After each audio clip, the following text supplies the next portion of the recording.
Dante Pettis. Now this was a little bit. This was last year, but this is a guy that they gave a bunch of chances to. They traded up to take him in round 2, and then they traded him for basically nothing and replacing him with River Craycraft.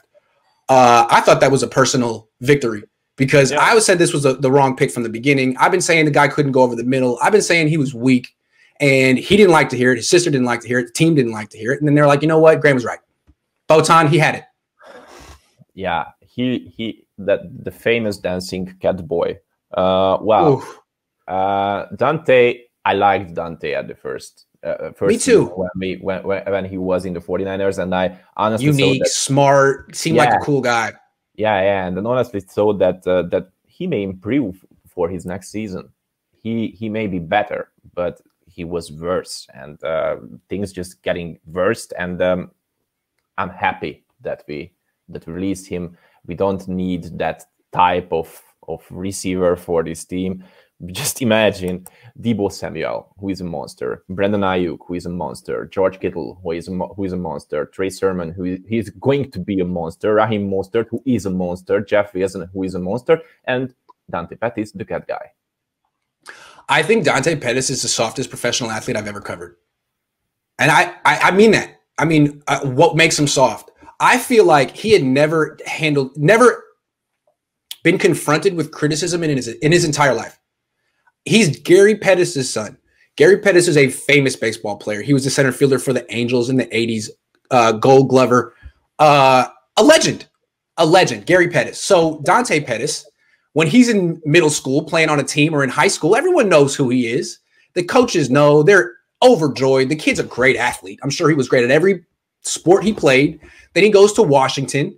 No one's mad at him in Washington. I'm sure all the coaches are happy at him, and he was a star on campus. And then you get to the NFL, and then you get Kyle Shanahan as your coach, and you come into the year 2 a little out of shape. You didn't really work out that hard. You look terrible in training camp, and Jimmy Garoppolo's pissed at you. Everyone's right, and you're not looking that good. And now you're getting the wrath of Kyle and me.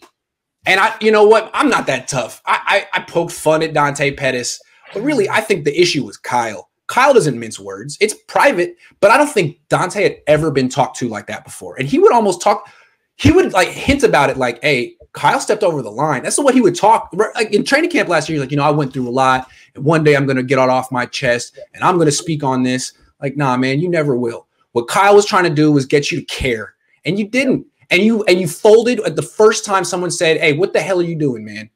Sorry, I think he's one of the softest professional athlete I ever covered.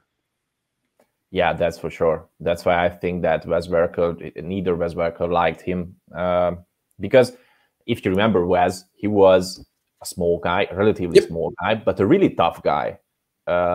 Yes. Concussions proved that he had lived over the middle. Dante wouldn't go over the middle. Yeah. Dante just, a contact. No, I don't want to go over the middle. I'm a big play threat outside like he's Randy Moss or something. Man, no, go over the middle, dude. Who do you think you are? Jerry Rice went over the middle. Yeah.